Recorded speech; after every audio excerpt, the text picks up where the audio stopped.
बच्चों आज जो करंट इलेक्ट्रिसिटी यूनिट सेकंड है आपका, उसका जो सेकंड चैप्टर है वो आज हम शुरू करेंगे। और इसमें जो फर्स्ट है वो है किरचॉफ्स लॉज।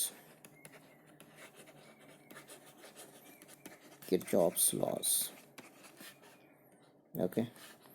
सो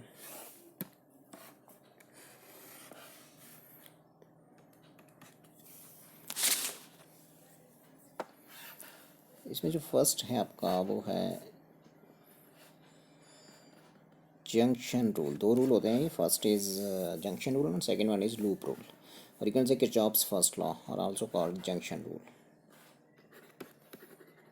सो जंक्शन रूल, ओके। इसमें सिंपल है कि किसी भी इलेक्ट्रिकल सर्किट में यदि कोई पॉइंट है, उस पॉइंट के ऊपर सपोज करिए ये पॉइंट है, इस पॉइंट के ऊपर कुछ करंट्स यहाँ एंटर हो रहे हैं। जैसे ये देखो, ये करंट यहाँ आ रहा है, मान लो ये I1 है, ठीक है। एक और करंट यहाँ सपोज एंटर कर रहा है, सपोज ये जो करंट है ये है I3, ठीक है। और कुछ करंट जो हैं ये जैसे एंटर कर रहा है, एरो देखो इसका, वो इसकी तरफ है, इस पॉइंट की तरफ है देखो। तो कुछ करंट यहाँ से लीव कर रहे हैं, मान लो ये है एक, और ये है, और ये है। सपोज कुछ वैल्यूज रख लेते हैं इनकी। I2, this is suppose I4, this is suppose I5, ठीक है। सो दिस पॉइंट जहाँ पे ये करंट एंटर करे, एंटर कौन कौन करे? I1 and I3। लीव कौन करे? I2, I4 and I5। So simply जो फर्स्ट लॉ किरचॉफ्स का है, जंक्शन रूल जिसको हम बोलते हैं, वो सिंपली ये बोलता है कि ये अलजेब्रिक सम जो होगा इन करंट्स का meeting at a point, algebraic sum of all the currents meeting at a point is always zero in an electrical circuit, okay. So जो करंट एंटर कर रहे हैं उनको पॉजिटिव लेना है। I1 और I3 जो हैं ये आपके पॉजिटिव होंगे, बिकॉज ये एंटर कर रहे हैं इस पॉइंट। ये जो पॉइंट है इसको जंक्शन बोलते हैं, इसको बोलते हैं जंक्शन, ठीक है। सो करंट्स जो एंटर कर रहे हैं इस पॉइंट पे वो है I1 और I3। यदि ये एंट्रिंग वालों को पॉजिटिव लेंगे तो जो लीव कर रहे हैं वो कौन कौन है? जो यहाँ से बाहर को निकल रहे हैं, I2 है, I4 है, और कौन सा है? I5 है। तो इनको आपने नेगेटिव लेना है, ये कन्वेंशन है, ठीक है। जो एंटर कर रहे हैं उनको पॉजिटिव ले लो, जो लीव कर रहे हैं उनको नेगेटिव ले लो, फिर इनका अलजेब्रिक सम कर दो। तो अलजेब्रिक सम करेंगे तो I1 I3 पॉजिटिव होंगे, I1 plus I3 plus I2 negative क्यों लेना है? बिकॉज ये करंट जो है इस जंक्शन से लीव कर रहा है, तो I2 को मैंने नेगेटिव लेना है, ओके। और फिर अगला है I4 भी लीव कर रहा है, तो आ जाएगा minus I4 plus next current भी आपका लीव कर रहा है, और वो करंट है कौन सा? I5। सो इसको भी आपने नेगेटिव लेना है, ठीक है। सो बोलने का ये मतलब हो गया कि is equal to zero, algebraic sum जो होगा इज इक्वल टू ज़ीरो, ठीक है। सो यहाँ से निकल के आ जाएगा कि जो आपका I1 प्लस I3, हाँ, इज इक्वल टू, ये प्लस इंटू माइनस माइनस हो जाएगा, परे जाके ये पॉजिटिव हो जाएगा, तो इसको आप परे जाके लिखेंगे तो कैसे लिखेंगे? I2, okay. So you will write it as I2। So यहाँ पे आपका आ जाएगा I2, ठीक है। बिकॉज ये प्लस इंटू माइनस माइनस हो जाएगा, परे जाके ये पॉजिटिव हो जाएगा, और प्लस इंटू माइनस I4 के साथ भी वैसे ही है, परे जाके ये भी पॉजिटिव हो जाएगा। सो इज इक्वल टू, परे जाके ये पॉजिटिव हो गया। वैसे I5 plus into minus minus minus I5 परे जाएगा तो ये पॉजिटिव हो जाएगा। तो बोलने का मतलब ये हो गया कि जो करंट्स एंटर हुए इस पॉइंट पे, तो किसी इलेक्ट्रिकल सर्किट में था, इस पॉइंट को जंक्शन बोलते हैं, तो वो करंट एंटर हुए तो वहाँ से जो लीव हुए I2, I4 एंड I5, तो currents entering at junction is equal to currents leaving from the junction. तो जितने करंट्स एंटर हुए उतने उस जंक्शन से लीव कर जाएंगे। इसका मतलब क्या होगा? कि इसका मतलब ये हो गया कि यहाँ पे अकोमोडेशन ऑफ चार्ज नहीं हो सकता, ठीक है। यदि ये करंट यहाँ पहुँचे कुछ तो यहाँ से इनको लीव भी करना पड़ेगा, यहाँ से इनको निकलना भी पड़ेगा। Currents entering is equal to current leaving. Currents entering at a point in an electrical circuit is equal to currents leaving from that point. Okay, यदि ऐसा नहीं होगा तो क्या होगा, यहाँ पे चार्ज इकट्ठा हो जाएगा इस पॉइंट पे। ठीक है, तो इसका मतलब कॉम्युलेशन ऑफ चार्ज नहीं हो सकता एक पॉइंट पे, जंक्शन पे कॉम्युलेशन ऑफ चार्ज नहीं हो सकता। ठीक है, चार्ज एकमुलेट नहीं हो सकता। इसका मतलब करंट जो एंटर कर रहे हैं वहाँ से that must be equal to जो करंट वहाँ से लीव करेंगे। ओके, और you can say that algebraic sum of currents meeting at a point in an electrical circuit is always zero. जो एंटर कर रहे हैं उनको पॉजिटिव लेना है और जो लीव कर रहे हैं उनको नेगेटिव लेना है। तो ये आ गया, इसको आगे आप करेंगे तो करंट्स जो एंटर कर रहे हैं is equal to currents leaving. Okay,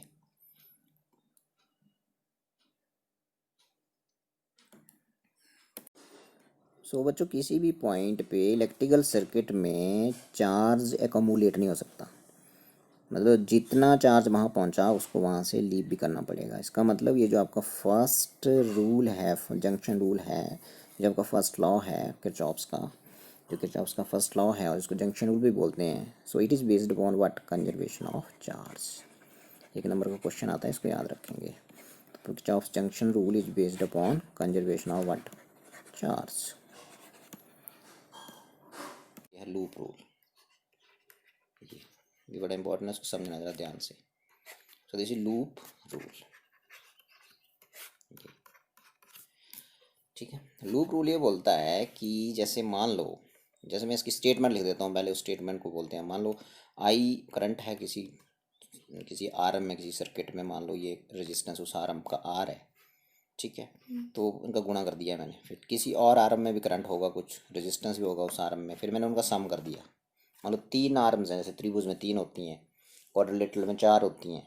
तो 3 आर्म्स में करंट जो है वो अलग अलग डिस्ट्रीब्यूट है। पहली आर्म में मान लो I one R one resistance, उसका दूसरी में आई टू रजिस्टेंस है, तीसरी में करंट आई 3 है, तो रजिस्टेंस कितना है, R3 है। उन सबको ऐड अप कर दो आप, प्रोडक्ट ऑफ आई और आर को ऐड कर दो, ओम्स लॉ बन गया। वी इक्वल टू क्या हो गया, IR, है ना। तो इसका मतलब वो जो होगा बेसिकली, वी को यहाँ ई बोल देते हैं, EMF। वो यदि कोई उस सर्किट में उन आर्म्स में कोई सेल लगा है, सेल, ठीक है, तो उस सेल का जो EMF है वो E है। उन सेल के EMFs को आपने ऐड कर देना है, सुमेशन E, ये बोलेगा। मतलब ये simply V equal to IR ही है। ठीक है, लेकिन अलग अलग आर्म पे लगाना है आपने। जैसे मान लो एक ट्रायंगुलर शेप में क्लोज सर्किट, तो उसमें 3 आर्म्स हो जाएंगी। आपका क्वाड्रिलेटरल है 4 हो जाएंगी। यदि वो पेंटागन है तो 5 हो जाएंगी, है ना। तो ये बोलने का मतलब कि I और R का प्रोडक्ट लेना आपने। पहली आर में करंट I1 है तो I1 लिख देना, रजिस्टेंस R1 है तो R1 लिख देना, दूसरी में I2 है R2 है तो ये लिख देना, फिर उनको जोड़ देना आपने। और इज इक्वल टू फिर देखना आपने उन उस सर्किट में सेलें कितनी लगी हैं। मान लो 2 सेलें लगी हैं, तो एक का EMF E1 है, दूसरी का E2 है, तो फिर दोनों की EMF ऐड कर देना। ठीक है, राइट हैंड साइड में देखना। इसका मतलब ये सिंपली जो है बेसिकली, ये जो है ये है आपका ओम्स लॉ की तरह बन गया, V इक्वल टू IR की तरह। ठीक है, तो इसको पढ़ेंगे कैसे, स्टेटमेंट कैसे देंगे इसकी, बोलो। इसमें बोलेंगे कि इट स्टेट्स दैट, यहाँ बोलना पहले आपने ये अलजेब्रिक, इसको क्या बोलते हैं, सुमेशन। अलजेब्रिक सम ऑफ, किसका सम, बीच में ये बोलना क्या है, गुणा है, प्रोडक्ट है। Algebraic sum of product of current and resistance in any closed circuit, electrical closed circuit, is equal to algebraic sum of EMFs in that close part. उस क्लोज पार्ट में जितनी बैटरी सेलें लगी हुई थी उनके EMFs का आपने सम कर देना। तो एक बार फिर क्या बोलेंगे, it states that algebraic sum of product of current and resistance in any closed part of electrical circuit is equal to sum of EMFs in that closed part। समझी। तो ये आ गया सिंपल। तो ये बोलने का मतलब कि ये इसको, अब इसमें यह है कि इसको समझने के लिए आपको थोड़ा सा एक्सप्लेनेशन देते हैं इसकी। अब तो एक्सप्लेनेशन इसकी मेन है, क्योंकि एक्सप्लेन भी आता है करने को पेपर में। तो कैसे होगा ये समझना है आपने, समझ लिया जिसने उसने, फिर ये चैप्टर मेन है। मतलब आगे आएगा एक बीटस्टोन ब्रिज ना, तो वो उसके वो सारा इसी के ऊपर बेस्ड है। ठीक है, सो इसमें देखो, अब आप मान लेते कोई क्लोज्ड इलेक्ट्रिकल सर्किट ले लेते हैं हम। ठीक है, ये आ गया,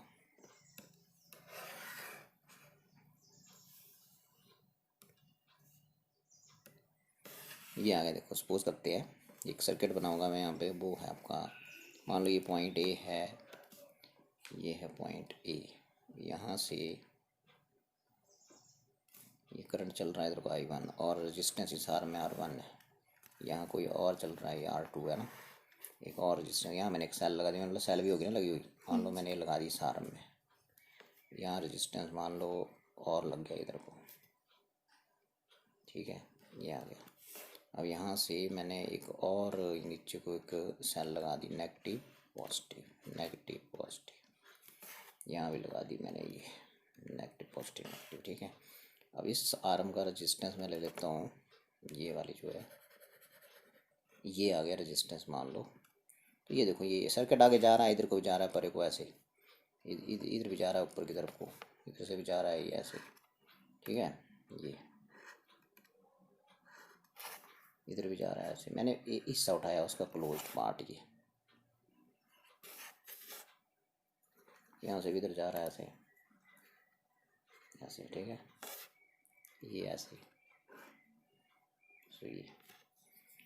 सो ये है आपका क्लोज पार्ट, इसका कुछ भी नाम रख देते हैं हम, ABCD है ना। ए पॉइंट ये है, क्वाड्रिलेटरल की तरह बन गया है, मतलब 4 आर्म्स हो गई, इसमें 4 भुजाएं हो गई।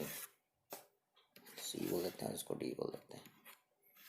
पहली आर्म में जो रेजिस्टेंस है वो मान लो कितना है R, दूसरी में रेजिस्टेंस कितना है R2, ठीक है, तीसरी में मान लो ये लगा है रेजिस्टेंस R3 और ये है आपका R4, ठीक है। अब मैं करंट की दिशा देता हूँ, ध्यान सुनना। अब मान लो करंट इस आर्म में इधर को चल रहा है, इधर को I1 है सपोज, इस जंक्शन पे, जंक्शन है सारे, जैसे मैंने अभी फर्स्ट रूल में बताया ना, ये यहाँ करंट आएगा तो उसको जाना भी पड़ेगा, यहाँ रुकेगा नहीं करंट, ठीक है ना, तो चार्ज अकोमुलेट नहीं होगा, इकट्ठा नहीं होगा। तो यहाँ करंट आया, ऊपर से भी आ रहा है, इधर से भी आ रहा है, जा रहा है, कोई भी ये कुछ इस आर्म में भी तो जाएगा, मान लो I2 चला गया इधर को, ठीक है, फिर यहाँ भी वैसे होगा, कुछ करंट इधर डिस्ट्रीब्यूट होएगा, तो इधर मान लो आपका I3 चला गया, ये कितना है इधर को I3। वैसे चौथी आर्म आपकी ये है, इसमें ये ले लिया मैंने। करंट हमेशा वैसे पॉजिटिव साबित होता है ना, कोई पॉजिटिव की तरफ ही लगा देना उसकी दिशा को, तो फिर वो माइनस लगा देना अपने साथ में, -I4 हो जाएगा, और यहाँ तो पॉजिटिव साबित ही है ना, देख, तो I4 हो गया करंट इस आर्म में, ठीक है।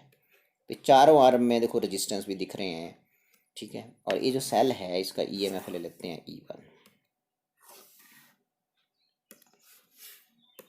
इस सेल का जो EMF है वो मान लो E1 है, और इसका कितना है E2, ये लिख दिया मैंने E2, यहाँ लिख देते हैं ये। तो इसमें 2 ही सेलें लगाई हैं मैंने, यहाँ यहाँ भी लगा सकते हैं सेलें, यहाँ में जो दूसरी आर्म है ना BC, इस आर्म में भी लगा सकते हैं, इसमें भी लगा सकते हैं, इसमें भी लगा सकते हैं, ठीक है। सो अब ये सर्किट रेडी है। क्वेश्चन इसको आपने लूप रूल लगाना कैसे लगाएंगे इस सर्किट में, तो लगाना सिखाएंगे हम आपको, ठीक है। तो लूप रूल लगाने चले हम, आप कैसे लगाएंगे ये देखना है। सो इसको मैं यहाँ लिख देता हूँ साइड को, कितना था ये E1, ठीक है, चलो यहाँ लिख देते हैं इसको E1, यहाँ जैसे लिख देते हैं, ठीक है। अब हम लूप रूल लगाना सिखाएंगे, कैसे लगाते हैं सर्किट, ध्यान सुनेंगे तो। मैं पढ़ा रहा हूँ, वीडियो बना रहा हूँ, 1 मिनट। सो यहाँ से हम शुरू करते हैं। सबसे पहले आपने क्या करना है, एक लूप सेलेक्ट करना, क्लोज्ड पार्ट होता है लूप, जैसे सर्कल होता है, तो मैंने एंटी क्लॉकवाइज डायरेक्शन में सेलेक्ट कर लिया, एंटी क्लॉकवाइज इधर कोई होगा ना ऐसे, तो ये देखो मैंने एंटी क्लॉकवाइज डायरेक्शन में एक लूप सेलेक्ट कर लिया, ये ऐसे ऐसे एंटी क्लॉकवाइज चल रहा है, देखो इस लूप को मैं L बोल देता हूँ। तो पहला पॉइंट हो गया कि select A loop in anti clockwise direction, ठीक है, एंटी क्लॉकवाइज डायरेक्शन, क्लॉकवाइज ले सकते हैं, ऐसा कुछ नहीं है, एक दिशा में आपने करना चाहिए, एंटी क्लॉकवाइज कर लो चाहे क्लॉकवाइज, ठीक है। अब आपने इसमें कुछ कन्वेंशंस हैं, पहली कन्वेंशन है वो याद रखनी है, कन्वेंशंस। फर्स्ट कन्वेंशन ये है कि बड़ा सिंपल है, ध्यान से देखना।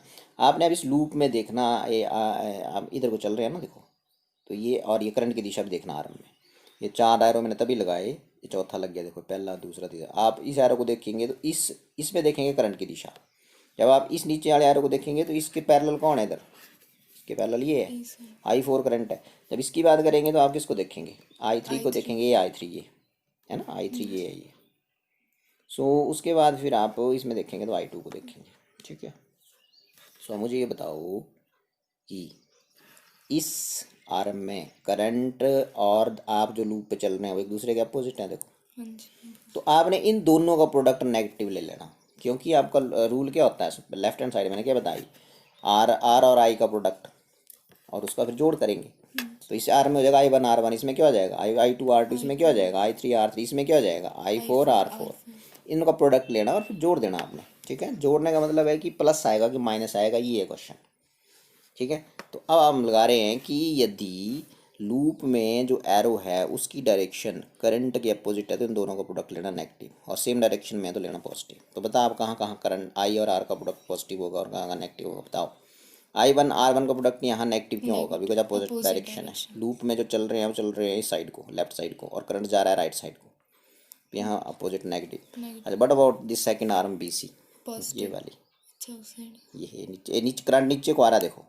यदि करंट नीचे को आ रहा है और लूप में कहाँ जा रहे हैं, ऊपर को, फिर प्रोडक्ट नेगेटिव होगा। बट अबाउट दिस आर्म, आप जा रहे हैं इधर को, करंट आ रहा है इधर को, ये देखो, है ना। इसका मतलब इसमें भी I3 और R3 का प्रोडक्ट क्या होगा, negative. But about last arm, positive. ये देखो करंट नीचे को आ रहा है लेकिन आप भी नीचे को जा रहे हैं, तो इसको इसका प्रोडक्ट पॉजिटिव।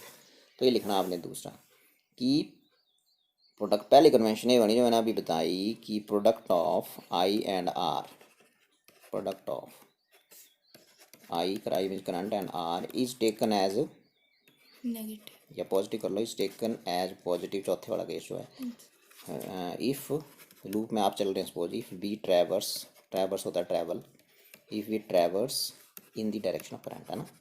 पॉजिटिव का लेना, कब लेना पॉजिटिव, जब हम सेम सेम डायरेक्शन जाना है, we traverse in the direction of current, and taken as negative, opposite direction होगी आपके चलने और लूप में जो करंट चल रहा है उसकी डायरेक्शन अपोजिट होगी, ठीक है। तो फिर आपने इन दोनों को प्रोडक्ट क्या लेना है, नेगेटिव, ठीक है। तो ये था पहला कि आपने कन्वेंशन लगा दी। फिर दूसरा क्या है, दूसरा भी बड़ा इंपॉर्टेंट है। ये तो हो गई आपकी कौन सी साइड, लेफ्ट हैंड साइड की बात हो गई, ठीक है। तो दूसरा है, दूसरा कन्वेंशन है कि ये बड़ा इंपॉर्टेंट है, इसको ध्यान सुनेंगे कि EMF जो है बैटरी का या सेल का जो भी लगी हुई है, EMF of cell is taken as negative if जो एरो होता है ना, आपका एरो लगा होता है, जैसे एरो हेड जो लगा है वहाँ पे, इफ एरो हेड लूप में जो एरो है first faces positive pole of battery, ये कन्वेंशन बनाई हुई, पॉजिटिव पोल ऑफ बैटरी। मतलब क्या हो गया कि EMF उस सेल का आपने क्या लेना, नेगेटिव। यदि एरो जो जिस पे चल रहे हैं आप लूप में, यदि उसने बैटरी का पहले कौन सा पोल फेस किया, पहले कौन सा पोल आया उसके सामने, पॉजिटिव। देखते हैं अभी ऊपर लगाते हैं इसको। तो यदि हम ऊपर चलें तो इसको ऐसे लगा सकते हैं, देखो यहाँ पे जो फिगर था ना हमारा, ये देखो। अब इसमें आ जाओ, अब ये देखो, ये लूप मतलब जिस आर्म में सेल लगा है उसी में चलो, बाकी में क्यों जाना हमने, ठीक है। तो यहाँ आ जाओ जरा, यहाँ E1 इसमें लगा है ना, देखो आपका सेल, और इसमें आप एरो देखो, लूप वाला एरो राइट साइड को है, और जब आप चलेंगे इधर को ऐसे राइट साइड को चलेंगे ना, इस आर्म में चलो, आप राइट साइड को चलो, चलो पड़े, ये देखो इस आर्म में इस राइट साइड को चलेंगे तो मेरे को अभी सेल आने वाली है, रास्ते में आ गई। कौन सा फेस किया मैंने इसका पोल पहले, पॉजिटिव, तो इस सेल का EMF लेना नेगेटिव। कितना EMF है इसका, E1, तो माइनस E1 लगाना होती, वहाँ क्या लगाएंगे, -E1। अच्छा, इस आर में होगी बात, मतलब E1 को हम पॉजिटिव लेंगे कि नेगेटिव लेंगे, नेगेटिव लेंगे, बिकॉज एरो हेड ने, जब मैं इस एरो को लेके इस लाइन पे चला तो मेरे को सेल दिखी, तो सेल का कौन सा पोल पहले फेस किया मैंने, पॉजिटिव, तो फिर इस सेल का EMF लेना नेगेटिव, ठीक है। और इसमें भी लगी हुई है सेल, अब इसमें देख लेते हैं इधर, इसमें आप एरो चल रहा है नीचे की तरफ को, तो एरो यहाँ से नीचे की तरफ लाओ जरा, ये देखो ये कौन सा आएगा पहले फेस, पहले नेगेटिव पोल फेस किया इस एरो ने, क्योंकि नीचे की तरफ है ना एरो, लूप वाला एरो नीचे की तरफ है, लाओ इस एरो को नीचे की तरफ लाओ ऊपर से, ये देखो ए नीचे की तरफ आएगा ना ऐसे, पहले आया नेगेटिव, तो इस सेल का EMF लेना पॉजिटिव, समझे। तो ये था सिंपल।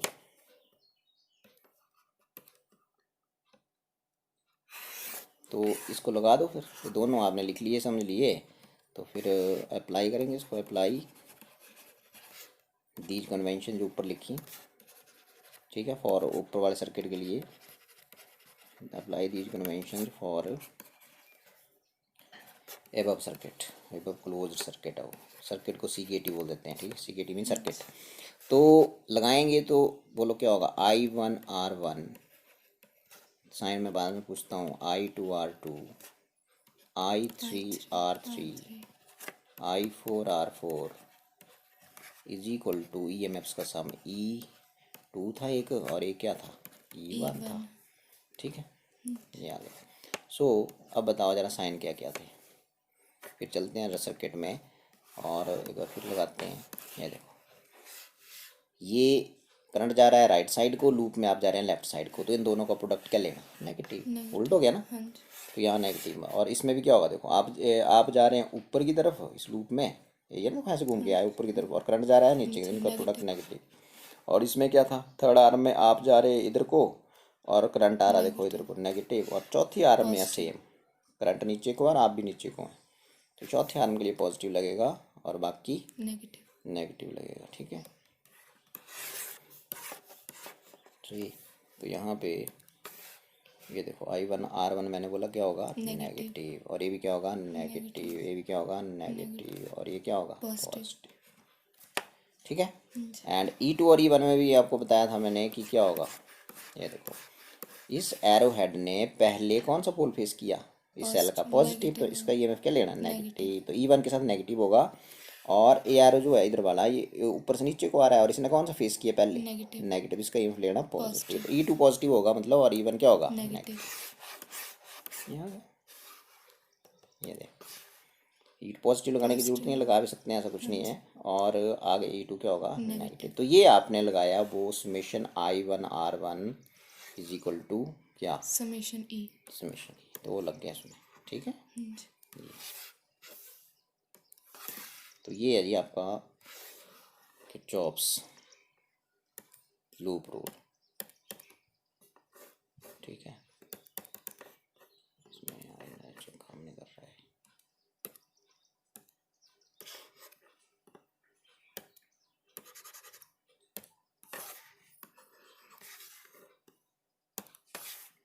इक्वल टू था ना, तो ये लग गया summation IR is equal to summation E, तो ये है, ये लगाना जिसने सीख लिया उसने अगला क्वेश्चन भी कर लेना फिर, ठीक है।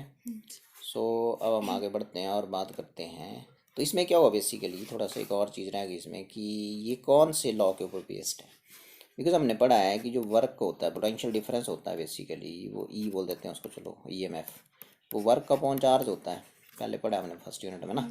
तो बेसिकली इधर EMF है, ये बेसिकली एनर्जी ही है, क्या है ये, वर्क क्या होता है, एनर्जी। तो बेसिकली दिस लॉ जो है ये कंजर्वेशन ऑफ एनर्जी के ऊपर बेस्ड है, कौन सा, तो this law, this loop rule is based upon law of conservation of energy. याद रखना, एक नंबर का क्वेश्चन आता है बोर्ड में कि बताओ कि किरचॉफ्स का जो लूप रूल है वो कौन से लॉ के ऊपर बेस्ड है, कंजर्वेशन ऑफ चार्ज के ऊपर बेस्ड है, कंजर्वेशन ऑफ मास के ऊपर बेस्ड है, या कंजर्वेशन ऑफ एनर्जी के ऊपर बेस्ड है। एनर्जी है, बिकॉज जब EMF वर्क डन नहीं होता है, चार्ज को दुड़ाने के लिए किया गया वर्क, पॉजिटिव यूनिट चार्ज को दुड़ाने के लिए किया गया वर्क ही होता है, तो वर्क सिंपली एनर्जी होती है इसलिए। तो ये आपको समझ आ गया, तो फिर आगे हम चलेंगे, और आगे जो है वो बड़ी इंपॉर्टेंट चीज़ है जो बोर्ड के पेपर में क्या मतलब इंपॉर्टेंट क्वेश्चन है ये, ठीक है, वो है आपका व्हीटस्टोन ब्रिज, व्हीटस्टोन ब्रिज आगे,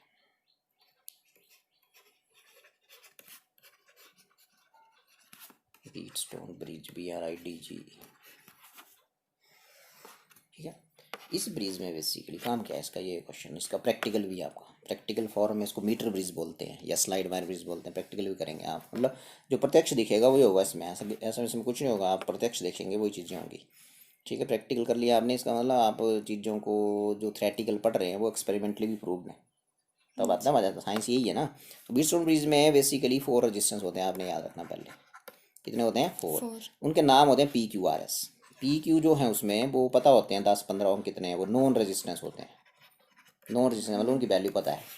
R जो है वो बेसिकली रेजिस्टेंस है, लेकिन उसको चेंज कर सकते हैं आप, 10, 12, 15, 20, 30, मतलब वेरिएबल रेजिस्टेंस है, वो में चेंज हो सकता है। हमारे पास सिस्टम होता है, वहाँ रेजिस्टेंस बॉक्स दिया होता है ना एक, वहाँ से आपको कैसा रेजिस्टेंस मिलता है, वेरिएबल 10-15 जितना भी लेना आपने। और ये जो लास्ट वाला है S, ये अननोन है, इसको पता करना है, इसकी सहायता से हम इस अननोन रेजिस्टेंस का पता लगाते हैं, लेकिन आपको टोटल मतलब 3 और दिए होते हैं, टोटल 4 हो गए, जिसमें पी क्यू नोन होते हैं, आर वेरिएबल होता है और एस अननोन होता है। ठीक है। सो अब इसमें जो सर्किट है बेसिकली, उस सर्किट में अभी हम सर्किट बनाएंगे तो उसमें क्या होगा कि सर्किट में आप एक तो सेल लगाएंगे, बाकी ये 4 रेजिस्टेंस होंगे, एक की लगाएंगे और एक गैल्वेनोमीटर लगाएंगे। गैल्वेनोमीटर एक ऐसा इंस्ट्रूमेंट होता है जो करंट को डिटेक्ट करता है। ठीक है। तो ये लगाएंगे 4 चीज़ें। अब क्वेश्चन है जैसे उसमें हमने लगा दिए, तो फिर की को जैसे हम क्लोज करेंगे, की को क्लोज करेंगे तो गैल्वेनोमीटर में करंट आएगा। गैल्वेनोमीटर मतलब रीडिंग देगा, कुछ डिफ्लेक्शन आएगा उसकी नीडल में, इसका मतलब करंट आ गया सर्किट में। ठीक है।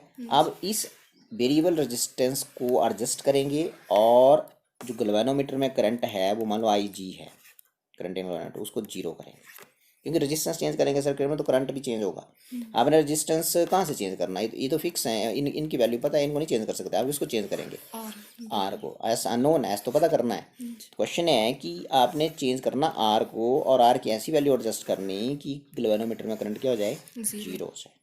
उस टाइम हम बोलेंगे कि जो व्हीटस्टोन ब्रिज है बैलेंस्ड हो गया। ब्रिज बैलेंस कब होता है, जब गैल्वेनोमीटर में करंट क्या हो जाता है, 0।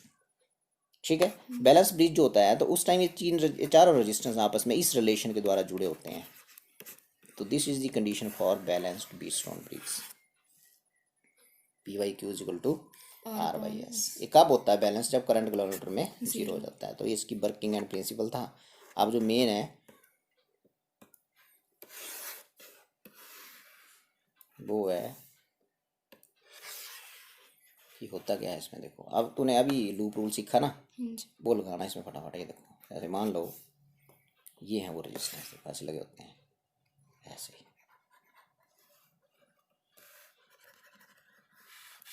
ये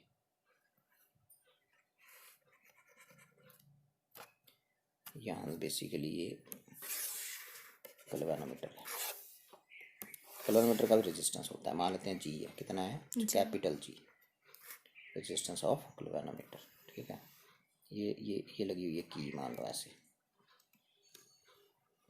ये बन गया, ट्रायंगल बनी है अभी। और इस तरफ भी ऐसा लूप बनेगा,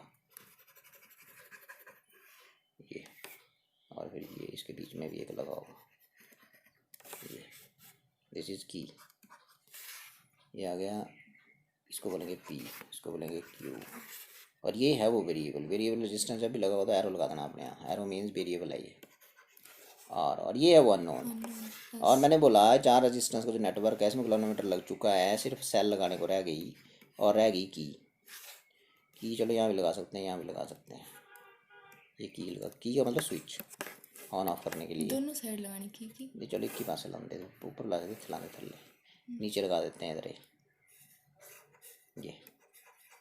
तो ये है की, और ये है सेल पॉजिटिव नेगेटिव, इसका ये मान लो ई। ठीक है। ये तो यहाँ पे चलो इस की को फिर निकाल देते हैं, यहाँ से नीचे लगा दी मैंने ना, तो ये इसको ऐसे जोड़ दो, ये तो ये बन गया जी आपका सर्किट। ये होता है व्हीटस्टोन ब्रिज। ठीक है। अब इसमें मैंने वर्किंग ये सिखाई आपको, की को क्लोज करेंगे, बैटरी से करंट चलेगा, चलो देखो आई पॉजिटिव साइड चलता है ना करंट, ये चला आई, जैसे ये करंट यहाँ पहुँचा इसको चलने को 2 रास्ते मिलेंगे, डिस्ट्रीब्यूट हो जाएगा करंट अब। ठीक है। तो करंट इधर चला गया, देखो कुछ हिस्सा इसका I1 इधर चला गया, कितना गया इधर को I1 आर की तरफ, और इधर कितना चला गया I2 मान लो, ये I2 पी में से गुजरेगा, और इस पॉइंट पे आके फिर ये करंट बोलेगा कि मेरे को अब फिर 2 रास्ते मिल रहे हैं, तो कुछ इधर चला जाएगा और कुछ इधर चला जाएगा, और डिपेंड करेगा इधर कितना गया उधर कितना है रेजिस्टेंस के ऊपर। जहाँ रेजिस्टेंस कम होगा वहाँ ज़्यादा जाएगा, रेजिस्टेंस विरोध होता है ना करंट को चलने का, जहाँ इसको रेजिस्टेंस कम मिलेगा वहाँ करंट की वैल्यू ज़्यादा होगी। ठीक है। तो ये आ गया ये। अब यहाँ चला गया, मान लो इस तरफ नीचे की तरफ निकल गया आई जी, ग्रेविमेटर में कितना चला गया आई जी। अब ये कितना आ रहा था इधर से बोलो I2, तो I2 से इधर फ्लो कर जाए, 7 में से 2 इधर फ्लो कर जाए, तो इधर 7 माइनस कितना बचा, आई था ना, मतलब 7 था ना टोटल, 2 इधर चला गया, तो 7 - 2 नहीं बचा परे को, टोटल 7 जा रहा है इधर से, 2 इधर चला गया, तो कितना बचा इधर को 7 7 माइनस 2, तो क्या होगा, 7 क्या है वो आई 2 है I2 है ना। तो इधर जाएगा आई 2 माइनस माइनस G। आई जी, समझी। इतना करंट फ्लो करेगा क्यूब में, ठीक है। अब यहाँ से करंट नीचे को आ रहा है आई जी इधर पहुँच गया ना। अब इधर से कितना आ रहा है, इधर से देखो I1 है, देखो I1 आ रहा था, यहाँ आके फिर मिल जाएंगे दोनों ये, और यहाँ मिलने के बाद ये दोनों इधर को चलेंगे, इधर को ये, और इधर जाके दोनों क्या हो जाएंगे, I1 इधर से आया, आई जी इधर से आया, इधर प्लस हो गया, I1 प्लस आई जी, इतना करंट फ्लो करेगा इधर को, ठीक है। और फिर यहाँ जाके ये दोनों मिल जाएंगे, देखो आई जी, ये इधर से आया, ये इधर से आया, जोड़ो इनको, करंट स्केलर क्वांटिटी जोड़ो, आई जी माइनस है, यहाँ प्लस है, आई जी कट जाएगा ना, इधर से आई 1 बचा और इधर से क्या बचा, ऊपर से आई 2, और I1 प्लस I2 ही तो डिस्ट्रीब्यूट हुए थे, आई तो टूटा था I1 I2 में, तो यहाँ फिर आपको टोटल क्या मिल गया, आई अंदर से डिस्ट्रीब्यूशन हुआ करंट का, आई इस एंड से, इस पॉइंट से एंटर हुआ ना, तो इस एंड से आई को बाहर भी निकलना है, फिर ऐसा नहीं हुआ जितना करंट अंदर गया वो घूम फिर के वही वापिस आना है उसने, पिकनिक बनाया करंट, अब यहाँ इकट्ठे हो गए सारे और गाड़ी में बैठे और फिर पहुँच गए इधर, ठीक है। तो ये बोलने का मतलब लगा पता। तो डिस्ट्रीब्यूशन ऑफ करंट दिखाया मैंने हर आर्म में, कितनी आर्म्स हैं टोटल, 5, 5 नहीं है ये, 1 2 3 4 और वो 5, ठीक है। तो ये दिखाया मैंने करंट यहाँ पे। सो अभी डिस्ट्रीब्यूशन ऑफ करंट हो गया, थोड़ा सा वीडियो पॉज कर देते हैं।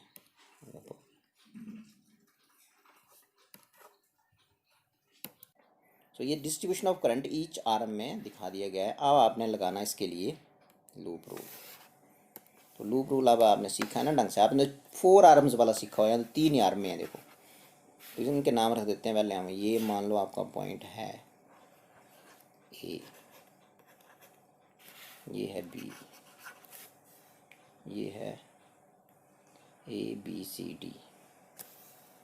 चलो ऐसे करते हैं कि इसको बी इसको बोल देते हैं, और इसको क्या बोल दिया हमने C, और इसको D, ठीक है। अब मैं एक लूप सेलेक्ट करूँगा, उस लूप में आप देखेंगे कि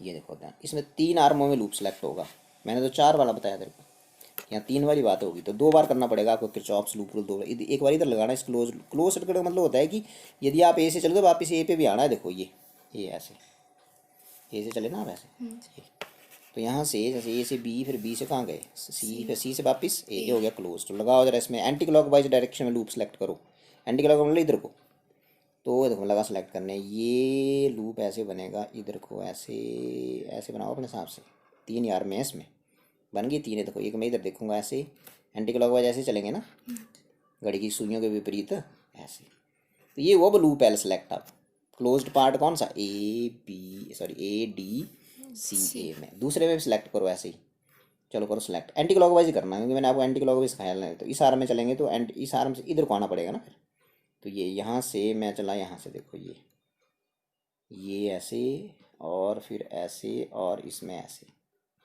तो इसमें आऊँगा मैं नीचे को, और इसमें जाऊँगा मैं इधर को, है ना, और इसमें जाऊँगा ऊपर को, देखो हो गया एंटी क्लॉकवाइज। तो एंटी क्लॉकवाइज लूप इसमें ये सिलेक्ट हो गया। इस क्लोज पार्ट का नाम बोले, कॉमन पार्ट है यहाँ से, चलो CDBC, 2 त्रिभुजें बनी, 2 ट्रायंगल्स बनी।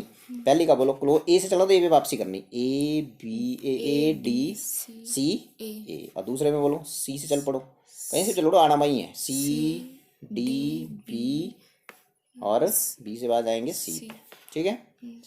तो ये, और ये अच्छी बात है यहाँ की, राइट हैंड साइड में समेशन E होता है ना, इसमें सेल ही नहीं लगी हुई है किसी भी, ना इधर लगी हुई है सेल, ना इधर लगी हुई है, तो इज इक्वल टू 0 हो जाएगा सिंपल। IR का प्रोडक्ट, IR के प्रोडक्ट का सम जो है वो is equal to E, summation E होता है, पर E इसमें है ही नहीं, सेल तो बाहर लगी हुई है नीचे, किसी भी आर में थोड़ी सेल देगा, तो इसमें इज इक्वल टू क्या हो जाएगा, सिंपल 0 हो जाएगा।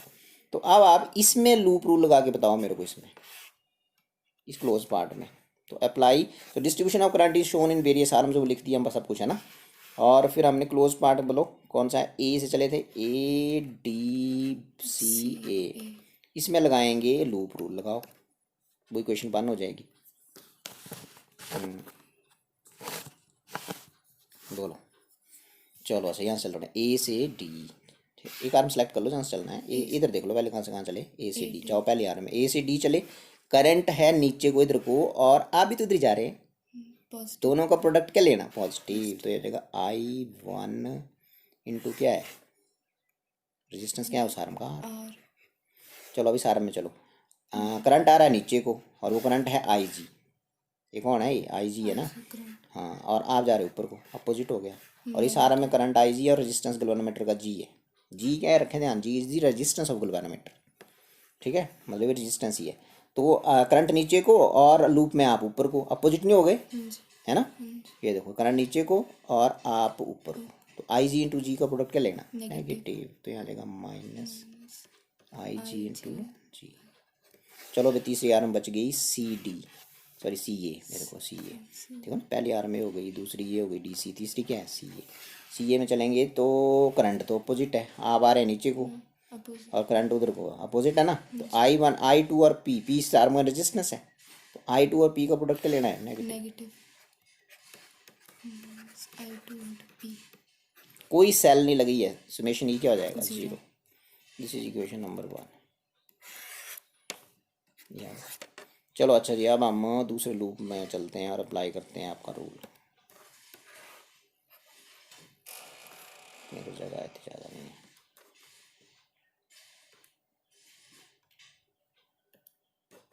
ये तो अब दूसरे लूप का नाम है, चलो यहाँ ऊपर से सी, ये सी था ना, सी डी बी सी। सी से चले डी, सी से चले डी, फिर डी से चले बी, फिर चले बी से सी। ठीक है, तो उसमें लगाएंगे अब रूल।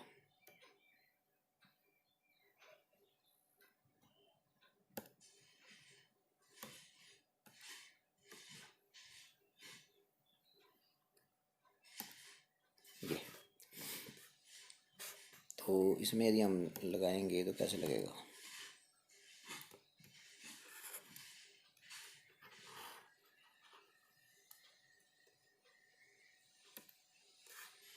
चलिए लगाइए, सी डी आर में लगाएंगे पहले।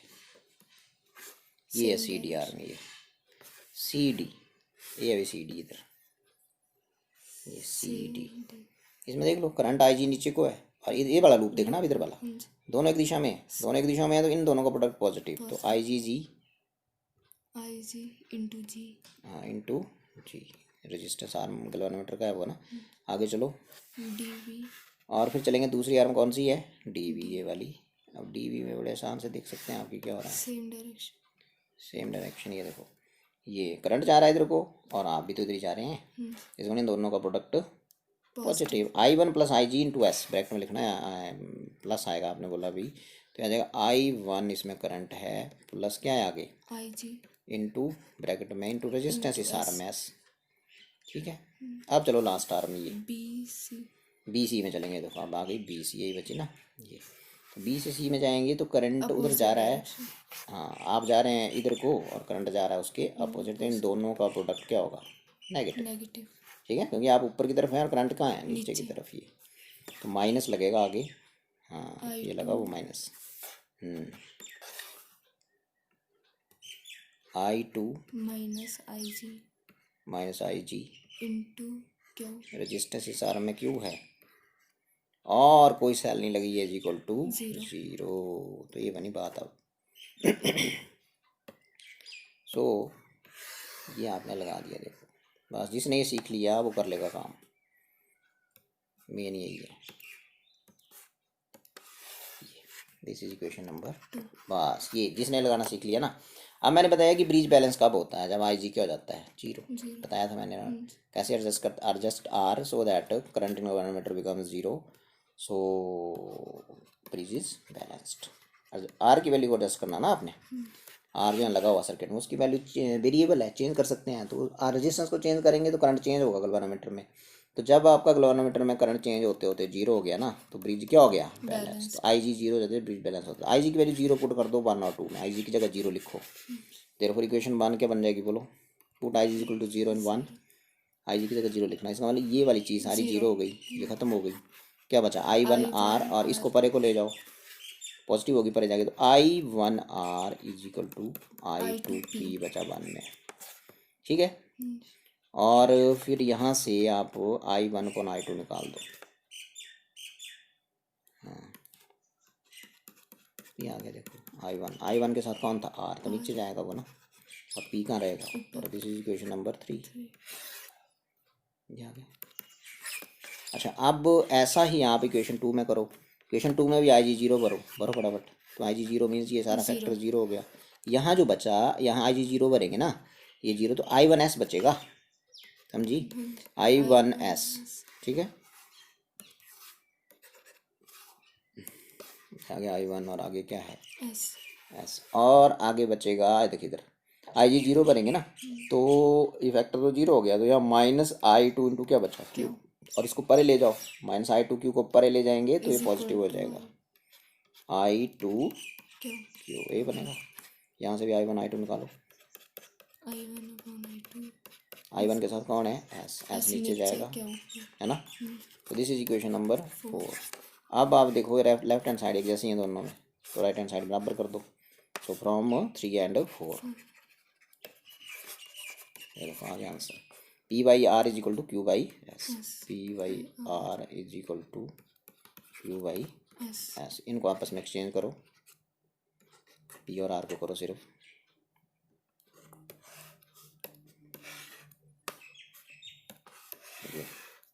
अब बस रिजल्ट आएगा वो ये आ जाएगा, P और करके लिख सकते हैं, P/Q इज इक्वल टू क्या आ जाएगा R/S। तो ये होती है कंडीशन एनीवे। लेकिन ब्रिज बैलेंस कब होता है, जब करंट गैल्वेनोमीटर में क्या बन जाता है 0। मतलब ये फॉर्मूला तभी वैलिड है, इन दोनों रेजिस्टेंस का रेशियो जो होगा वो इन दोनों रेजिस्टेंस के रेशियो के बराबर होगा यदि गैल्वेनोमीटर में R को एडजस्ट करने के बाद करंट क्या आ जाए 0। तो ये था आपका व्हीटस्टोन ब्रिज। ये मतलब 3 नंबर का क्वेश्चन हर बार आता है पेपर में। इसको बोलते हैं condition for balanced Wheatstone bridge. Derive the condition for a balance कब होता है ब्रिज में, जब P/Q equal to R/S। Balanced Wheatstone bridge condition है ये, तो ये नहीं भूलनी है कभी भी, ठीक है। तो इसके साथ ये खत्म हो गया ना। और फिर इसके ऊपर न्यूमेरिकल जो है वो बड़े ध्यान से सुनेंगे, इसके ऊपर न्यूमेरिकल क्या होता है, न्यूमेरिकल इसके ऊपर सबको आना चाहिए करने।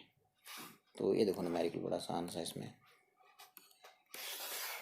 इसको समझेंगे अब ना, बड़ी इंटरेस्टिंग चीज़ है ये। जैसे मान लो मैं आपको सर्किट दे देता हूँ इसका, ये दे दिया सर्किट, ये ऐसे गैल्वेनोमीटर है बीच में ना, उसका रेजिस्टेंस बनाया है गैल्वेनोमीटर का, तो ये आपका ब्रिज, ठीक है। तो पॉइंट्स वैसे रखेंगे हम, इधर को A ले लो, इधर हमने शायद B लिया था, इधर D लिया था, और इधर C। क्वेश्चन है, ये रेजिस्टेंस दिए हुए हैं आपको, 4 ओम, 2 ओम मान लो, 6 ओम, 3 ओम, और यहाँ कुछ भी लिख दो, ध्यान सुनना इसको ना। क्वेश्चन इज, इस क्वेश्चन में फाइंड नेट रेजिस्टेंस या इफेक्टिव रेजिस्टेंस या total resistance between points A and B, ये है क्वेश्चन, ऐसे आता है पेपर में। तो ये रेजिस्टेंस जो हैं 5 हैं टोटल है, देखो, ठीक है जी। तो इस क्वेश्चन को करने से पहले आपने सिर्फ हमेशा ऐसे देखना कि ये व्हीटस्टोन ब्रिज की तरह दिख रहा है ना सर्किट, है ना। तो ये मतलब ये व्हीटस्टोन ब्रिज है, और ये ऐसे क्वेश्चन आएगा तो बैलेंस्ड दिया होगा व्हीटस्टोन ब्रिज पक्का उसने, कि ये ब्रिज बैलेंस है। तो चेक करना आपने पहले कि बैलेंस है कि नहीं। तो चेक करने के लिए क्या देखना पड़ेगा, पहले आपको पता है P/Q is equal to R/S, तो वो चीज़ चेक करनी पहले। तो इसको ये नहीं बोलना कभी भी, ये होता है P और इधर होता है Q, अभी पढ़ाया मैंने, और ये वेरिएबल R होता है, और ये कौन होता है S। कहीं ऐसा तो नहीं है कि ये ब्रिज है और बैलेंस्ड है, चेक P/Q बैलेंस्ड कंडीशन लिखनी, P/Q is equal to R/S, और चेक करना P/Q मीन 4/2, P की जगह 4 है ना, 2 इज इक्वल टू 6.3, तो काट के कितना आ गया 2 इज इक्वल टू 2, ठीक है।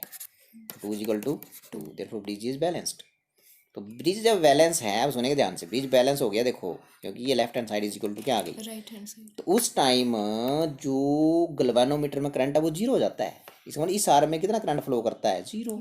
इस आर्म में करंट ही कोई नहीं होगा, तो इसका मतलब इस आर्म का जो रेजिस्टेंस है वो इनफेक्टिव हो जाएगा, वो आपने नहीं लेना, नेगलेक्ट कर देना। वो करंट यदि यहाँ पहुँचेगा ना फिर, तो इधर जाने से करंट मना करेगा, क्योंकि इधर करंट जाएगा जब ब्रिज बैलेंस होता है। इधर कितना करंट जा रहा था हमारी डायग्राम में, IG तो 0 होता है जब ब्रिज बैलेंस होता है। इसका मतलब करंट इधर जाने से परहेज करेगा। जैसे ये मान लो 10 एम्पीयर करंट आया, तो ये 10 का 10 इधर चला जाएगा, इस साइड नहीं जाएगा। इस साइड जाएगा तो इसका रेजिस्टेंस जो है वो इनफेक्टिव हो जाएगा, उसको नेगलेक्ट कर देना है आपने। समझे बात मेरी। तो जब ब्रिज बैलेंस होता है तो यहाँ 100 ओम लिखो चाहे 500 ओम चाहे 1000 ओम लिखो, इसकी निगलेक्ट कोई करो। मतलब नहीं है। अभी बीच वाले आर्म आपने कैंसिल कर दी तो अब तो सिंपल सर्किट हो गया। यहाँ ये जो बैंड है इसको सीधा करो जरा, इस पॉइंट के विद रिस्पेक्ट और इस पॉइंट के विद रिस्पेक्ट, ये दोनों सीरीज में हो जाएंगे। और फिर नीचे वाले भी दोनों क्या हो जाएंगे सीरीज सीरीज। में, फिर इन दोनों का एक बन जाएगा और इन दोनों का भी एक बन जाएगा, और फिर वो पैरेलल में हो जाएंगे क्योंकि एक बन गया ना ऊपर, तो उसका एक एंड ए को और दूसरा एंड कहाँ है बी को। वैसे नीचे भी एक बन गया, इसका एक एंड कहाँ है ए को, दूसरा कहाँ है बी को। पैरेलल कॉम्बिनेशन हो ऐसे होता है, इसका मतलब पैरेलल में बन गए फिर। तो फिर आपने पैरेलल में दोनों को दो दो होंगे पैरेलल में, तो मैंने बताया ऊपर प्रोडक्ट लेते हैं और नीचे क्या लेते हैं सम। सम। आ गया। तो पहले आपने ऐसा क्वेश्चन कभी भी आएगा तो ब्रिज बैलेंस ही होगा, 99% ब्रिज क्या होगा बैलेंस। बैलेंस ही होगा। तो अब इस क्वेश्चन को कर दो, वैसे मुझे जुबानी हो गया देखो। अब ये 6 यार अब तो और नेगलेक्ट हो जाना, 4 और 2 कितने हो गए 6, 6 6 और 3 कितने हो गए 9, 9 6 और 9 जो फिर वो पैरेलल में हो जाएंगे, तो 6 इंटू 9 अपॉन 6 प्लस 9, ये होगा 54 अपॉन 15। दिस इज आंसर, समझी। तो ये बोलने का मतलब। तो इसको फटाफट मैं कर देता हूँ कि ब्रिज बैलेंस है तो फटाफट इसका आंसर निकालो। और जैसे आपने लिखा P by Q equal to R by S, तो आपने लिखना therefore bridge is balanced, ये लिखना आपने वहाँ। ये therefore Wheatstone bridge is balanced, ये लाइन लिखनी बैलेंस्ड। बैलेंस्ड है, हैंस कोई करंट फ्लो नहीं करेगा बीच वाले आर्म में, hence no current, no means कोई नहीं, नो करंट फ्लोज इन, जो रेजिस्टेंस है बीच में लगा हुआ इन 8 ओम रेजिस्टेंस, 8 ओम था ना बीच में लगाया हुआ मैंने, 8 ओम रेजिस्टेंस इन 12 मीटर का रेजिस्टेंस, उसमें कोई करंट फ्लो नहीं करेगा। Therefore 8 ohm resistance can be neglected, therefore 8 ohm is neglected. अब ये नेगलेक्ट कर दिया तो सर्किट ये बन गया, देखो ये पॉइंट था, इन ऊपर वालों को जरा सीधा कर दो एक, और ये बन गया दूसरा ऐसे, और फिर ये बन गया एक और नीचे और एक और था, बीच वाला गायब हो गया अब, ये देखो। और ये पॉइंट ए है, ये बी है, और ये था वो सी डी, ये सी था और ये क्या था डी, गायब हो चुका है, बीच वाला लेना ही नहीं बिकॉज उसमें करंट 0 है। तो नेगलेक्ट करो, तो यहाँ था 4 ओम और यहाँ था 2 और यहाँ था 6 और यहाँ था 3। तो अब 4 और 2 कैसे हैं सीरीज में, लिख देना यहाँ आपने कि 4 और 2 in series and 6 and 3 are also in series, या आर एस मान लेंगे और इसको आर एस डैश मान लेंगे, तो आपके पास आ जाएगा। देखो ये ऊपर एक रह गया और नीचे भी फिर एक रह गया, ये ऐसे बन जाएगा। ये पॉइंट बी चला गया तेरे को और ये आ गया ए, और ये आपका 4 और 2 आ गया 6, यहाँ लिख दिया, और 6 और 3 हो गया 9, ये लिख दिया। अब 6 और 9 कैसे हैं पैरेलल में, पैरेलल में है तो फिर उनको आपको दो पैरेलल में हो तो आपको बताया गया है कि फिर आपने सीधा ऊपर प्रोडक्ट और नीचे सम। हाँ, तो 6 इंटू 9 ऊपर प्रोडक्ट नीचे सम, ये आ गया 54 अपॉन 50, ठीक है। तो यहाँ कितना आ जाएगा डेसिमल में, 3 से तो चला जाएगा है ना, हाँ 3 5 15 आ गया, 2 3 24 18/5 आया है, 18/5 को लिख देंगे 3 5 15, ये 3.6 ओम आंसर है। ये इफेक्टिव रेजिस्टेंस है दोनों के, वाले एक ही रह गया, वो कितना है 3.6 ओम, और ए और बी के बीच एक ही रह जाएगा। तो ऐसे करना है क्वेश्चन, सिर्फ आपने चेक करना कि बीच वाला नेगलेक्ट क्यों करना है, क्योंकि वो ब्रिज बैलेंस होगा इसलिए, ठीक है। तो अगला क्वेश्चन आता है कि इसको ब्रिज को ड्रॉ करने के एक मतलब तरीके होते हैं कई ना, वो तरीका ये भी होता है, देखिए कि ये तरीका होता है, देखो कि जी इस ब्रिज को ऐसे भी ड्रॉ कर सकते हैं, ये ऐसे एक लाइन के ऊपर 3 रेजिस्टेंस बनाओ, 1 2, घुमा देते हैं ऐसे ही, मतलब इसमें है सिंपल ही, ध्यान से देखें तो वो ऊपर वाला दिखेगा यदि बिल्कुल ध्यान लगाएंगे, ए और इधर लास्ट में क्या था बी, ठीक है। अब मैं यहाँ से एक लाइन खींचता हूँ नीचे, ये यहाँ से ऐसे, ये ऐसे, ठीक है, और यहाँ से एक ऐसे, ये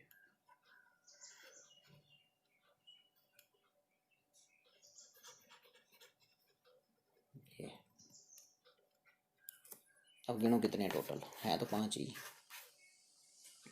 अब ये थोड़ा सा मैंने इसको बेंड कर दिया और कुछ नहीं किया, दिख वो ही रहा है, या पॉइंट सी, और ये क्या डी, ठीक है।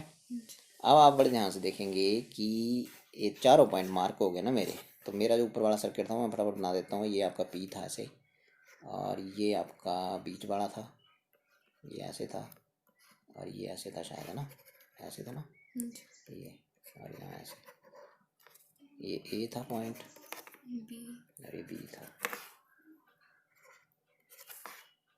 डी, हाँ ना।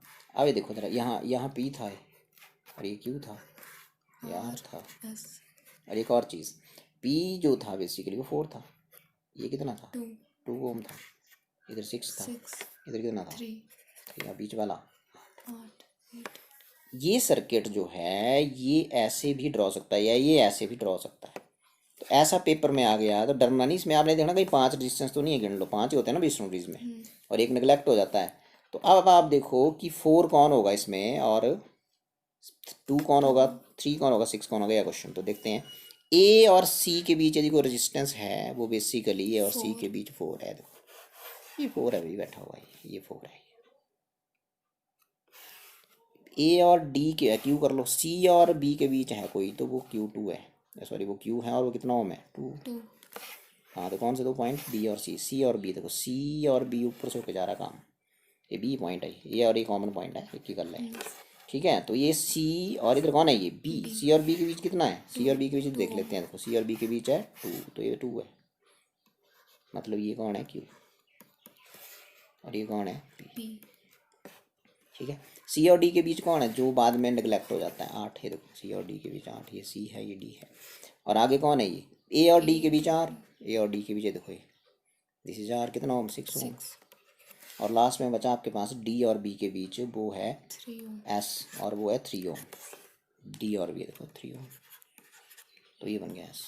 तो बोलने का ये मतलब हो गया कि ये सर्किट जो है, ऐसा सर्किट आएगा आपको पेपर में तो आपने ये बनाना, पहले आपने ये बनाया होगा ना, उसने बनाया होगा तो आपने बोलना this is equivalent to this, मतलब इसका जो फिगर है दिस फिगर, मतलब इसका रिड्यूस सर्किट ये ऐसे बोल सकते हैं, दिस इज इसकी इक्विवेलेंट सर्किट ये है ऊपर इसके बिल्कुल सेम। और इसके आगे ये कैसे सॉल्व करना है आपको पता है, इसमें यही पूछा है कि ए और बी के बीच इफेक्टिव रेजिस्टेंस करो, तो इसका पहले आपने ये बनाना ऊपर वाला, समझे। तो ये है सिंपल इसमें, और इसको फिर घुमाने के लिए वैसे बोल सकते हैं, देख यदि ये लाइन उसने ऊपर से ऊपर को शुरू कर दी तो क्या होगा, देखो ये देखना, ये यही सर्किट लेकिन थोड़ा सा फर्क है, देखना ये ऐसे ए पॉइंट, ये ऐसे, और फिर उसने ऊपर को कर दिया शुरू, ये ऐसे ऊपर को लगा दिया, और फिर आगे ऐसे रेजिस्टेंस यहाँ ड्रॉ कर दिया ये, और फिर यहाँ से वैसे ही आगे को 3 तो रेजिस्टेंस लाइन में बनाए होंगे ना, 1 2 और ये आगे 3, और आगे जाके बी लिखा होगा, तो 1 आ गया नहीं, तो 1 जो 2 के बाद फिर वहाँ जुड़ जाएगा जाके, ये 2 आ गए यहाँ ये, ठीक है, और फिर जो दूसरा होगा शुरू वो यहाँ से होगा। अब बताओ ये इसमें क्या है, क्या चीज़ें हैं इसमें, एक यहाँ लगेगा और फिर ये 2 छोड़ के यहाँ, तो ये पॉइंट भी बी है, ये भी बी है ना, ये पॉइंट कौन सा है ये भी यही हुआ फिर। तो अब आप देखो यहाँ क्या होगा, ऊपर की तरफ हुआ है, तो फिर उल्ट हो जाएगा ऊपर का, क्योंकि जब मैंने ये सर्किट नीचे को बनाया तो पी और क्यू ऊपर चले गए, अब यही चीज़ मैं कहाँ बना रहा हूँ ऊपर को, तो ये तो फिर पी और क्यू नीचे आ जाएंगे, तो इसका मतलब ये क्या होगा, ये ए सी है और ये क्या है डी, बीच वाला सी डी होता है। अब आप देखो ए और सी के बीच कौन है पी, ठीक है, ए और सी के बीच कौन था पी, तो ये तो वही है, लेकिन क्यू अब इधर आ गया शायद, क्योंकि क्यू आ गया सी और बी के बीच, और सी और बी के बीच क्यू था, क्या देखो, और ये ऊपर वाली चीज़ कहाँ आ गई अब नीचे, तो ये होगा इसमें, जब मतलब आप ये लाइन ऊपर की तरफ शुरू करेंगे तो पी और क्यू नीचे की तरफ आ जाएंगे, ठीक है। और ये कौन है 8 ओम था, ये आर, ये आर है, ये सॉरी वो बीच वाला, और आर एस कहाँ चले गए देखो जरा, ये आर है और ये आर है, और ये क्या है एस, और आर मेरे ख्याल से 6 ओम था, और एस जो था वो 3 ओम। ऐसे देख लो बी और डी के बीच 3 है, देखो बी और डी के बीच 3, ये देखो यहाँ बी और डी के बीच 3, और ये यहाँ इसको चेक कर लो ए और डी के बीच 6, ए और डी के बीच 6, ए और डी के बीच है देखो 6, मतलब आर पहले नीचे था, आर कहाँ चला गया ऊपर को, तो इसका भी रिड्यूस फिगर वही है ऊपर वाला ही, मतलब ये चीज़ जो है इसको ऐसे भी उसने ड्रॉ कर दिया, तो आपने सिंपल या इसमें याद रखने के लिए ऐसे रख लो ना कि यदि उसने लाइन नीचे से शुरू की तो पी और क्यू कैसे रहेंगे ऊपर की तरफ, और यदि ये लाइन ऊपर को शुरू हो गई ऐसे तो पी और क्यू नीचे चले गए, तो आर और एस ऊपर चले जाएंगे, समझे। तो इसका भी रिड्यूस फिगर वही है जो बीच में मैंने बताया, लगा पता, ये सिंपल है। इसको ड्रॉ करने का एक और तरीका ऐसे घुमा देते हैं, देखो 2 मिनट में से ज़्यादा नहीं। जैसे मान लो उसने ऐसे बना दिया तो क्या होगा, ये त्रिभुज सी बना देते हैं ऐसे, ट्रायंगल सी,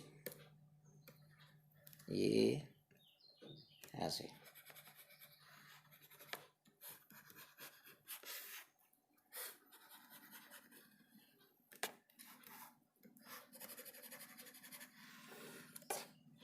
ये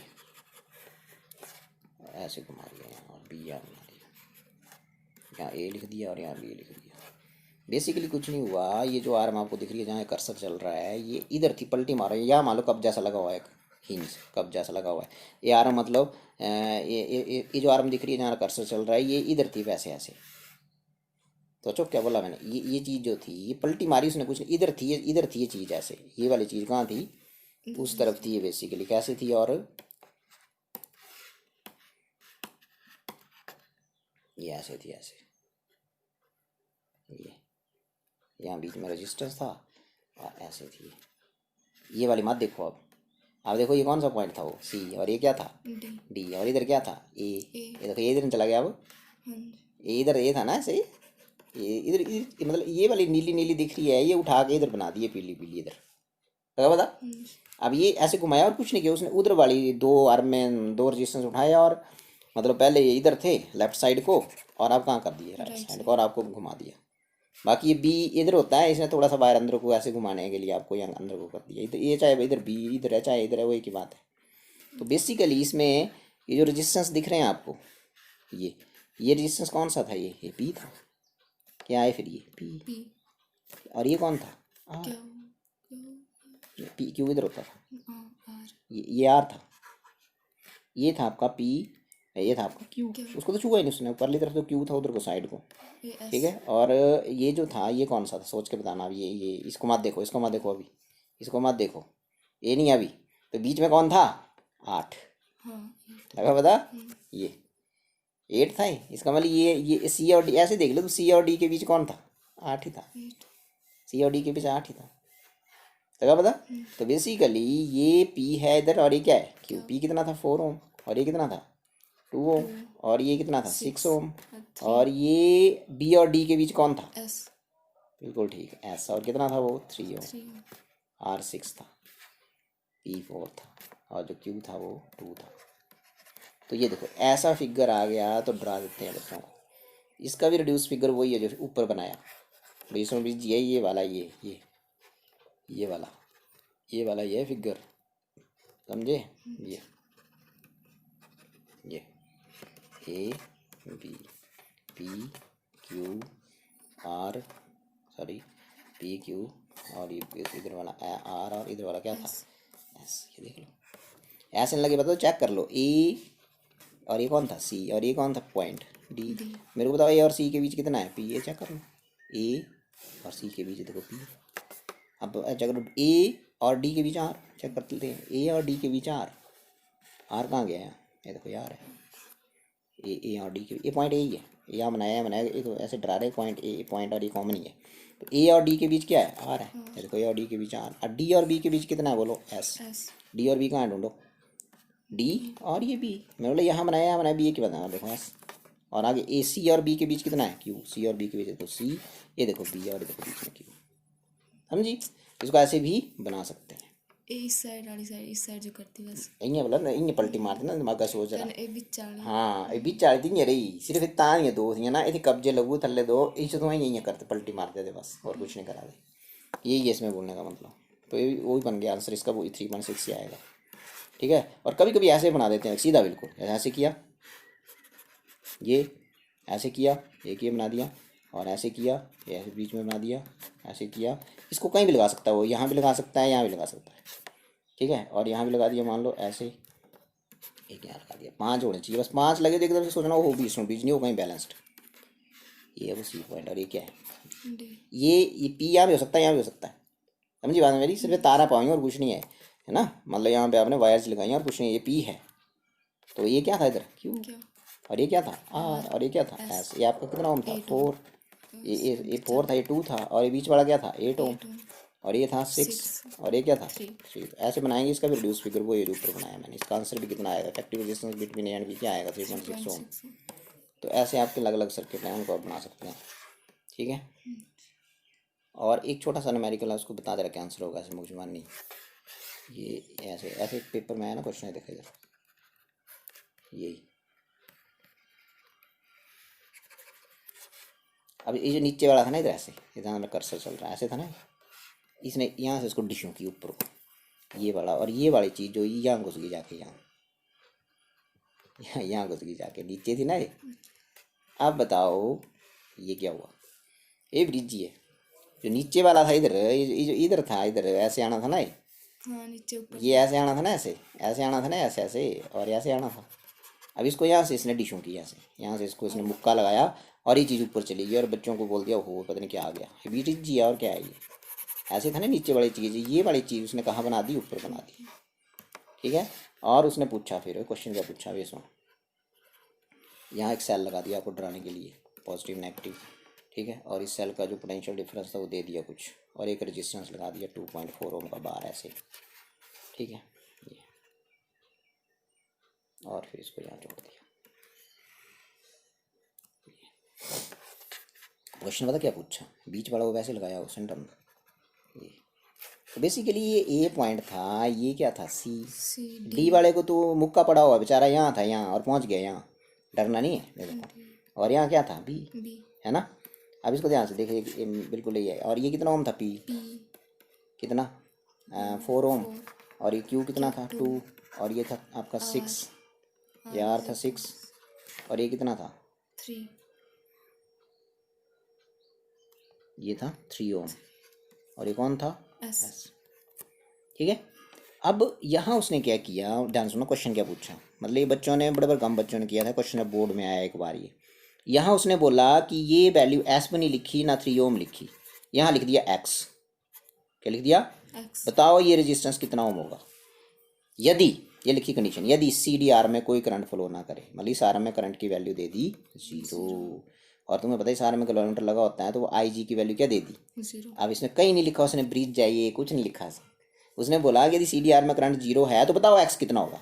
तो आपको एकदम से पता लगना चाहिए कि वो ये तो सी डी आर में तो बीच वाली है, तो यहाँ तो किलोमीटर लगा होता है, और उसमें करंट जब 0 होता है तो P upon Q is equal to क्या हो जाता है आर अपॉन एस, और एस की जगह क्या बोल दिया एक्स। एक्स तो क्या आंसर होगा इसका बोलो, बिकॉज जब आर इस आर में कोई करंट फ्लो नहीं करेगा तो ब्रिज जाइए, बीच में ब्रिज जाओ, और वो बैलेंस्ड है, क्या है वो बैलेंस, बीच में ब्रिज जाइए, तो पी बटा क्यू इज इक्वल टू क्या हो जाएगा आर बटे एस, और एस की जगह क्या बोल दिया एक्स। तो कितना आएगा 4/2 6/x, तो यहाँ से x निकाल लो, क्रॉस मल्टीप्लाई करके 3 ओम आ जाएगा, समझी। और फिर ये इस ए और बी पॉइंट के बीच इफेक्टिव रेजिस्टेंस क्या आएगा, नीचे छोड़ो अभी, नीचे इसको छोड़ो, इसकी बात नहीं करेंगे। ए और बी के बीच इफेक्टिव रेजिस्टेंस वैसे निकाला जैसे ऊपर निकाला, बीच बीच बैलेंस है ना, तो कितना आंसर आया था 3.6 आया था, 3.6 क्या आया था 3.6 आया था।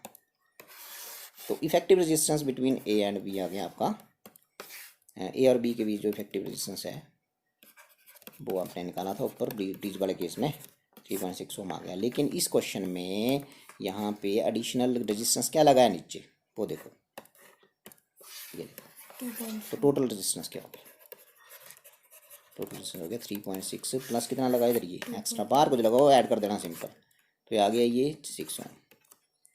तो टोटल रेजिस्टेंस सर्किट का हो गया 6 ओम। और उसमें क्या किया था उसने, देखो 6 वोल्ट की बैटरी लगाई थी यहाँ, कितने वोल्ट की 6 वोल्ट की बैटरी लगाई हुई है। और पता क्या पूछ रहा है अब, तो ये जोड़ के आ गया आपका, मतलब इफेक्टिव रेजिस्टेंस आ गया 6 ओम, है ना। और बैटरी कितने वोल्ट की लगाई 6 वोल्ट की। तो पूछा कि इस सर्किट में कितना करंट भेजेगी ये बैटरी आई, कितना करंट ड्रॉ करेगी ये, कितना करंट ड्रॉ करेगा इस सर्किट बैटरी से, तो कितना करंट ड्रॉ करेगा उसको मान लेते हैं आई, फिर आई आपको डिस्ट्रीब्यूट होता है यहाँ बताया था मैंने, तो ओम्स लॉ लगा दो, V equal to R I, तो V I is equal to V upon are,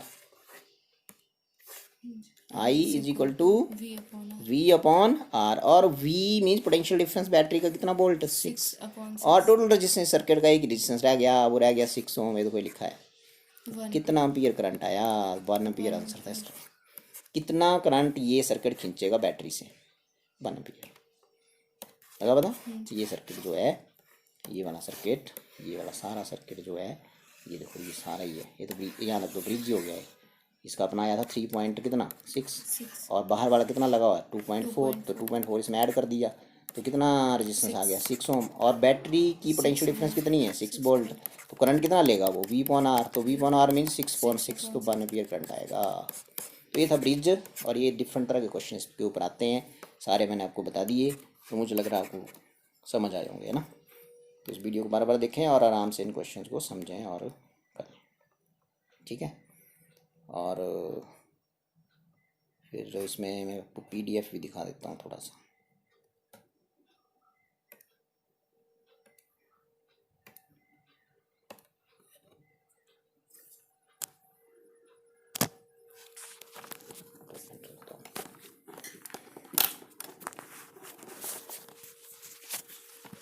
सो ये है, देखो ये PDF, ये नोट्स जो हैं। तो पहले मैंने आपको बताया कि ये है Kirchhoff's junction rule, current I is equal to current गए है ना, सिंपल, ठीक है।